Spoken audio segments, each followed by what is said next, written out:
morning, guys. Today I will start new chapter number 7, that is double entry system. It's a very important chapter, so please read carefully or listen video carefully. First, what is the meaning of double entry system? According to this system, every business transaction affect at least two accounts in opposite direction. It may be three or four, but at least two. यानी हर business transaction दो जगह effect करेगा, वो भी opposite side में.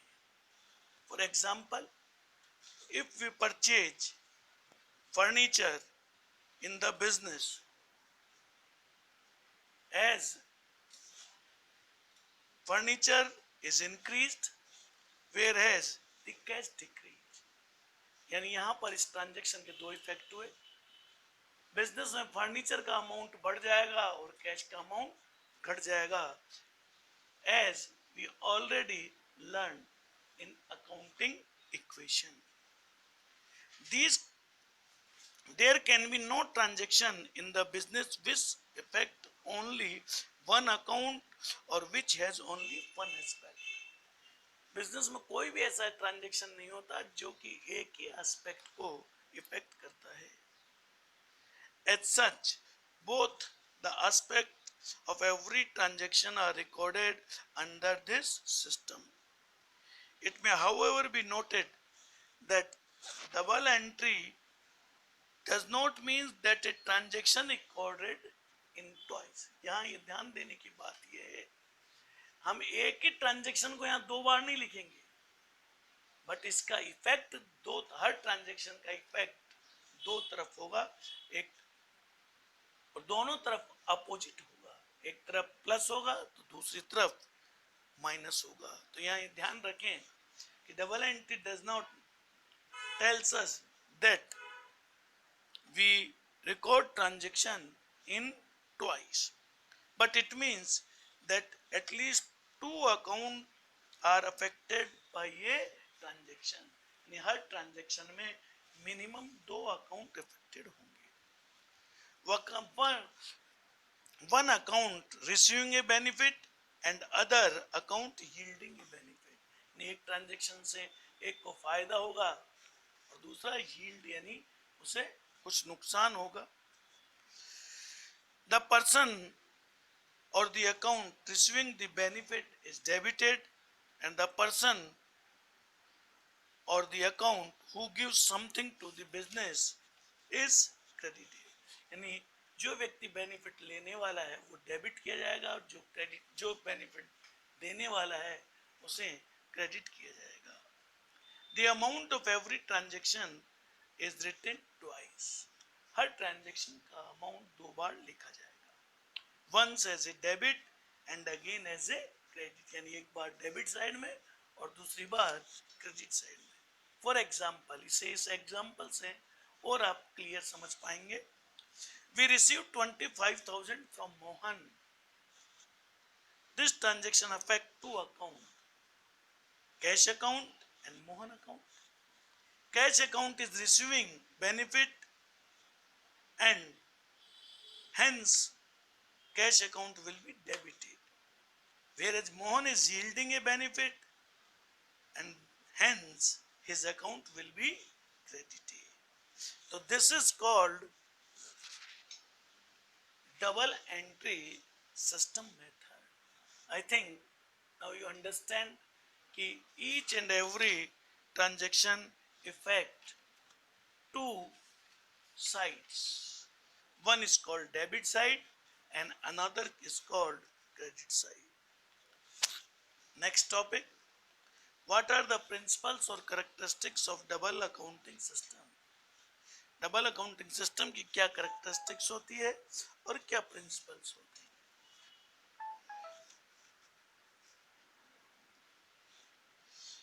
Every business transaction affect two account. जैसे मैंने अभी आपको बताया कि हर बिजनेस ट्रांजेक्शन दो तरह का, दो साइड में, दो अकाउंट में इफेक्ट करता है. Every business transaction have a two-fold effect. It affects two accounts simultaneously. One of them debit and other is creditor. Certain transaction may affect more than two accounts, but the amount of the account to be debit and credit will be always equal.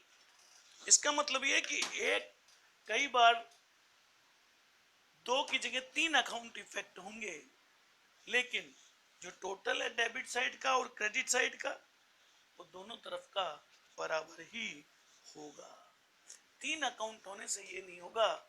एक account debit में और दो credit में है, तो इसका मतलब ये नहीं हो सकता कि डेबिट का और क्रेडिट का अमाउंट सेम नहीं हो. Amount will be remain same whether it affects two account or it affects three accounts. Second, recording of both personal and impersonal aspects. मैं आपको रूल्स बताऊंगा जब अभी जर्नल के व्हाट आर द रूल्स और classification of account, तो मैं आपको और बताऊंगा कि what is the difference between personal and impersonal accounts. Here, both personal and impersonal aspect of a transaction are recorded in double entry system.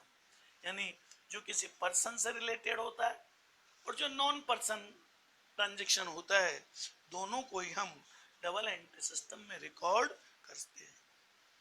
Third, recording is made according to certain specific rule. In rules को हम rules of journal entry भी कहते हैं. किसी भी account को कब debit करना है और कब क्रेडिट करना है, there are certain rules. According to these certain rules, we will debit some account and we will credit some account. हमारी इच्छा से या हमारी मर्जी से हम इसे डेबिट या क्रेडिट नहीं कर सकते. And last one, preparation of trial balance. Since one account is debited and other is credited, the total of debit side and credit side always equal. This help in finding out the arithmetic accuracy of the accounting recorded. This is done by preparing of a trial balance. Accounting system में हमारा debit side और credit side बराबर होना चाहिए, और ये हमारे सारे अकाउंट सही हैं या गलत हैं, उसको जानने के लिए we prepare trial balance. Now next topic is classification of account. We can classify all the account in two categories. One is personal and second is impersonal account. Impersonal account we can again classify into two types: real account and nominal account. In journal way, we say that there are three accounts. One is personal, second is real, and third is nominal. What is the meaning of personal account? The account which relate to an individual, person, firm, company or an institution is called personal account. यानी जब किसी व्यक्ति का नाम हो transaction में, firm का नाम हो, कंपनी का नाम हो या इंस्टीट्यूशन का नाम हो, तो हम ये मान कर चलेंगे कि वो एक पर्सनल अकाउंट है. Account of Mohan, account of Ram, account of Kishan, account of DCM limited, account of Delhi university, bank account, capital account, drawings account. These are the example of personal accounts. These are the example of personal account.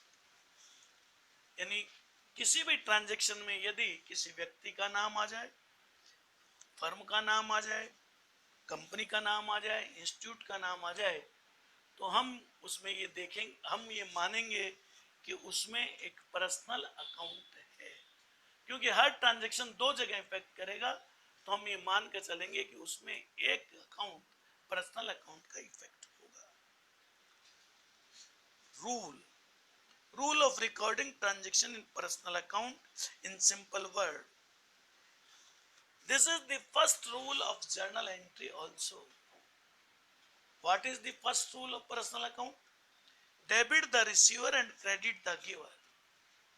This is the first rule, and this is also known as the personal account rule.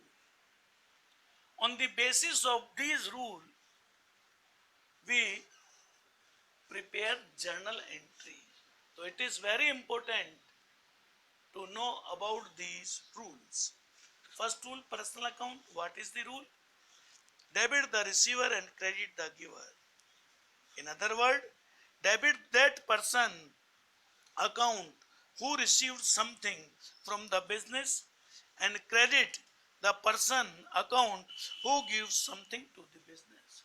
इसका मतलब ये है कि जो व्यक्ति business से कुछ लेता है, बिजनेस से ले रहा है, उसके अकाउंट को हम डेबिट करेंगे, और जो व्यक्ति बिजनेस को कुछ दे रहा है उसके अकाउंट को हम क्रेडिट करेंगे। फॉर एग्जाम्पल, पेड टू हरी 20,000, हमने हरी को 20,000 रुपया दिया। तो ऐसी कंडीशन में टू अकाउंट इफेक्ट है। इस ट्रांजैक्शन में दो अकाउंट कौन कौन से इफेक्ट हुए? एक हरी का और एक कैश का। अकॉर्डिंग टू द रूल, अब इसमें हरी नाम आ गया, इसलिए पर्सनल अकाउंट इसमें एक इफेक्ट होगा। अब यहां क्वेश्चन है कि हम हरी को डेबिट करेंगे या क्रेडिट करेंगे, तो अब इसमें रूल्स को अप्लाई करें।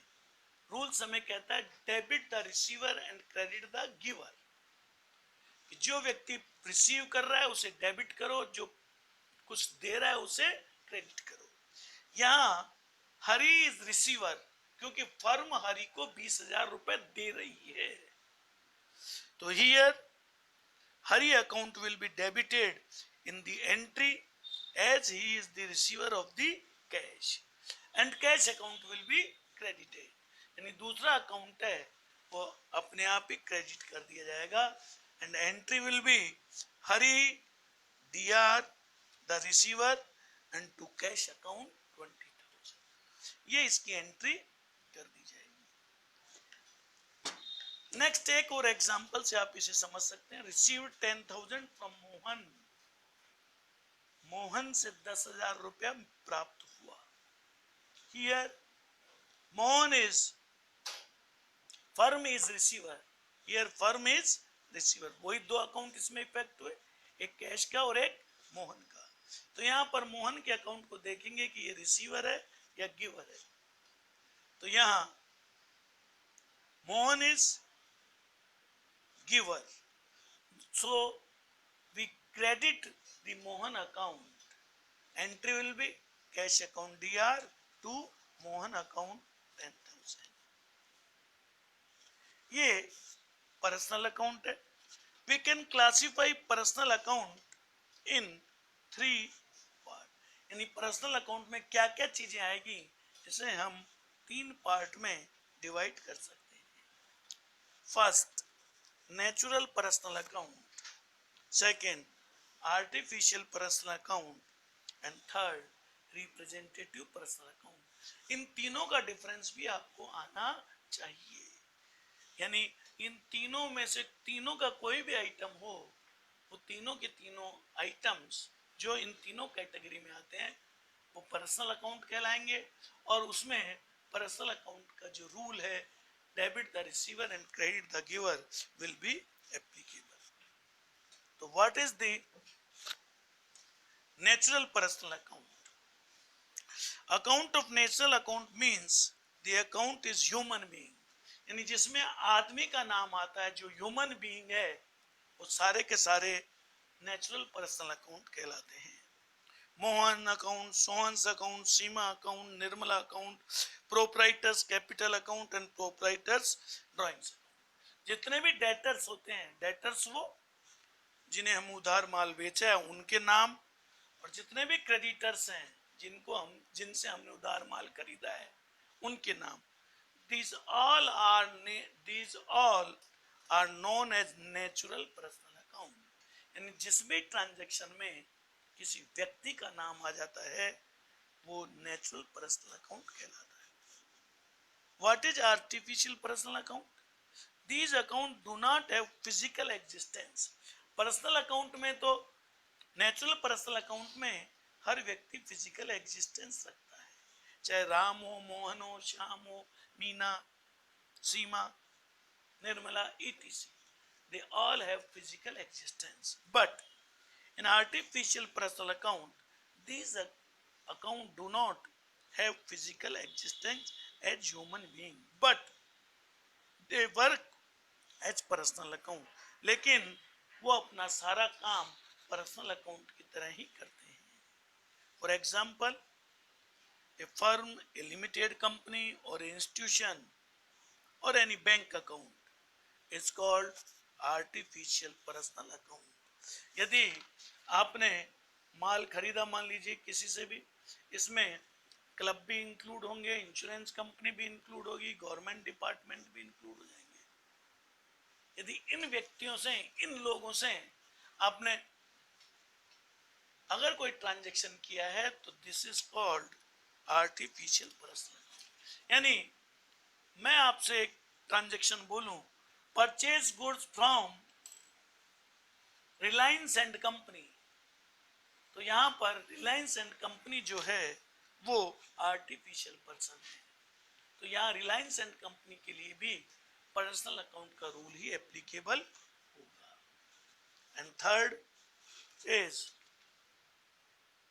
Representative personal account. When account represent a particular person और a group of person is term representative personal account. For example, if the salary for the month of December are not paid to the employees, the amount is payable to the employee will be added and put under one common title, that is outstanding salary। यानी जब एक account एक person को या group of person को represent करता है तो ऐसी कंडीशन में वो अकाउंट भी रिप्रेजेंटेटिव पर्सनल अकाउंट कहलाता है। यदि एक फर्म के व्यक्तियों को हमने सैलरी महीने की नहीं दी, यानी वो अभी बकाया है, that is called outstanding account. और ये आउटस्टैंडिंग अकाउंट जो है वो भी रिप्रेजेंटेटिव पर्सनल अकाउंट में आएगा। ये आउटस्टैंडिंग भी हो सकता है, प्रीपेड एक्सपेंसेस भी हो सकता है। This type of accounts is also known as personal। यानी इन तीनों टाइप में कोई भी चीज हो तो उसमें we will apply the rule of personal account। Now, second account is impersonal में फर्स्ट है real account. The account of all these things whose value can be measured in terms of money and which are the property of the business are termed as real account। यानी ऐसे account जिन्हें कि हम numerical term में, value term में major कर सकते हैं और वो बिजनेस को चलाने में हमें हेल्प करते हैं, that is called real account. ऐसे सारे आइटम रियल अकाउंट कहलाते हैं, जैसे cash, furniture, machinery, building, goodwill. ये सारी ऐसी चीजें हैं जो बिजनेस को चलाने में हेल्प करती हैं और इन्हें खरीदने या बेचने में सिर्फ पैसा लगता है, यानी हम इन्हें मनी टर्म में रिप्रेजेंट कर सकते हैं। ये सारे के सारे अकाउंट कहलाते हैं रियल अकाउंट। तो second rule of journal entry of real account, जब भी हम कोई जर्नल एंट्री करेंगे तो हम इन तीनों रूलों को देखेंगे कि कौन से रूल उस ट्रांजैक्शन में एप्लीकेबल हैं कम से कम,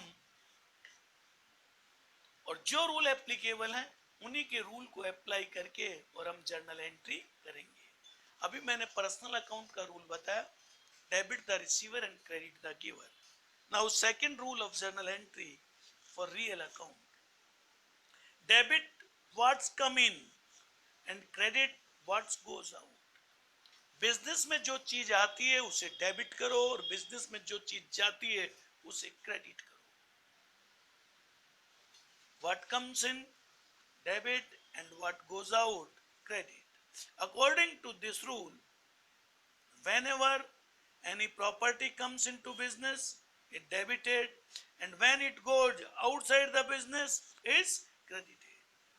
For example, if we purchase furniture for rupees 10,000 for cash, तो यहाँ पर फर्नीचर और कैश दोनों इफेक्ट हुए और दोनों ही रियल अकाउंट के हैं, तो we will apply only real account. या नाम नहीं है तो पर्सनल अकाउंट नहीं होगा, लेकिन दोनों ही जो आइटम है वो रियल अकाउंट से रिलेटेड है। तो what is the real account rule? Debit what comes in. हमने 10,000 का फर्नीचर खरीदा तो बिजनेस में क्या आया? फर्नीचर, तो फर्नीचर अकाउंट दिया। And what goes out, furniture आया और पैसा गया तो हम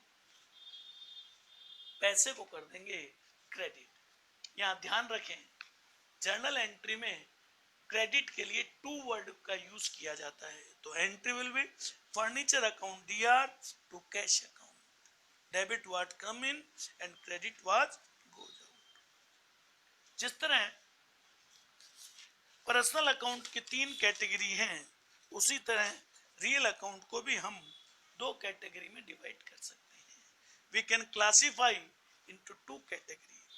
First, tangible real and another intangible real account. Tangible real account are those things which can be touched, felt, measured, purchased, sold. For example, जिस चीज को हम टच कर सकते हैं, देख सकते हैं, महसूस कर सकते हैं, वो सारे के सारे tangible real account. For account, cash account, cash को देख सकते हैं, टच कर सकते हैं। स्टॉक, माल को देख सकते हैं। फर्नीचर, वी कैन टच और सी।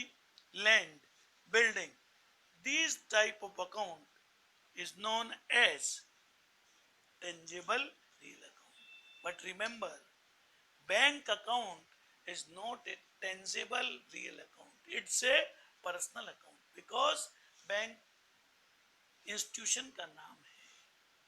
What is intangible? These accounts represent such things which cannot be touched, but of course their value can be measured in terms of money. नहीं, ऐसे अकाउंट जिन्हें हम न देख सकते हैं न टच कर सकते हैं, वो कहलाते हैं इंटेंजिबल रियल अकाउंट। लेकिन इनकी एंट्री इसलिए कर सकते हैं कि this type of account measure in term of money. Goodwill, patent, trademark, copyright. अभी आप सब सिर्फ इतना ही समझ लीजिए कि this type of account is known as intangible real account. मैं डिटेल में आपको बाद में बताऊंगा what is goodwill, patent, different, trademark and copyright. अभी मैं सिर्फ एक गुडविल बता देता हूं। The valuation of reputation of the firm is known as goodwill. The valuation of the reputation of the firm is called goodwill.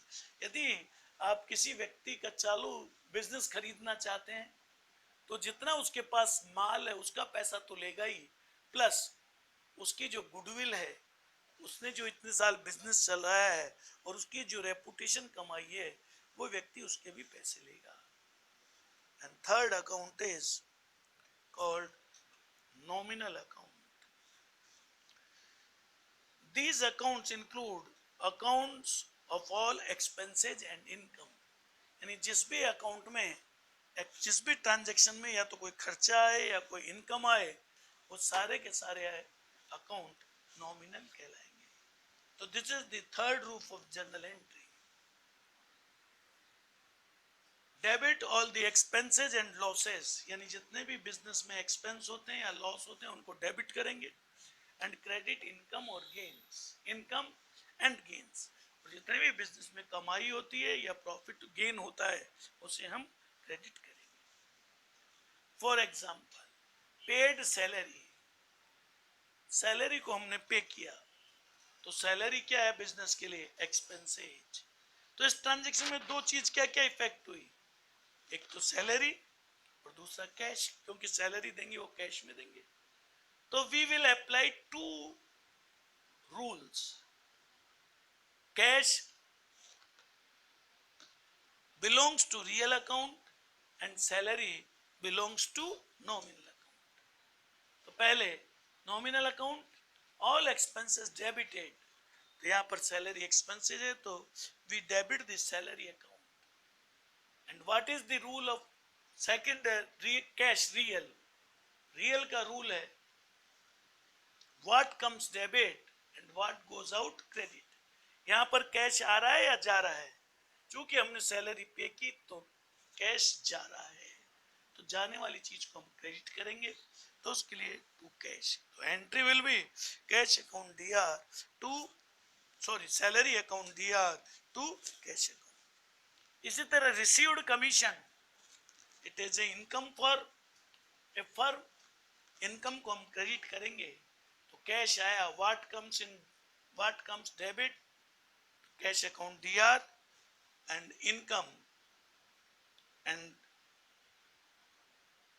gains should be credited, तो यहाँ to commission को हम क्रेडिट कर देंगे। Here there are some important note कि कौन कौन से अकाउंट नॉमिनल हो सकते हैं और कौन कौन से अकाउंट पर्सनल। दिखने में ये एक जैसे लगते हैं लेकिन उनमें फर्क है। Only rent paid, it is nominal account क्योंकि it is expenses, but outstanding rent और prepaid rent, जो किराया बाकी है या हमने एडवांस में दे दिया किराया, वो पर्सनल अकाउंट होगा।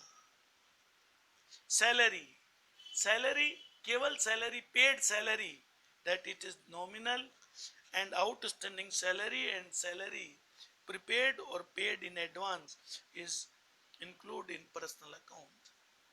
इसी तरह commission account, commission outstanding, commission केवल paid commission then it is nominal, and commission outstanding and received in advance it is personal account। इसी तरह इंटरेस्ट, पेड इंटरेस्ट और रिसीव्ड इंटरेस्ट ये nominal account, but interest outstanding and interest received in advance it is personal account. अब एक solution है जिससे आप बिल्कुल क्लियर हो जाएंगे। इसमें कुछ अकाउंट्स के नाम दिए हुए हैं और आपको क्लासिफाई करने हैं तीनों कैटेगरी में, कौन से पर्सनल अकाउंट है, कौन सा रियल अकाउंट है, कौन सा नॉमिनल अकाउंट है। क्योंकि जब तक ये आपको समझ में नहीं आएगा कि कौन सा अकाउंट किस में आता है तब तक आप सही जर्नल एंट्री नहीं कर पाएंगे। और इसलिए नहीं कर पाएंगे क्योंकि जो तीनों जर्नल के रूल्स हैं वो गलत रूल यदि आपने अप्लाई कर दिया then entry will be wrong. तो देखिए इसमें है कैपिटल, तो इट इज पर्सनल, ड्राइंग्स भी personal, cash paid it is real, cash received it is also real, commission paid ये खर्चा है it's nominal, commission received income है nominal, purchase and sales this is tangible, this is purchase and sale, एक में माल खरीदते हैं तो फायदा है, एक तरह का खर्चा है, माल बेचते हैं तो एक तरह की इनकम है, तो इट इज नॉमिनल।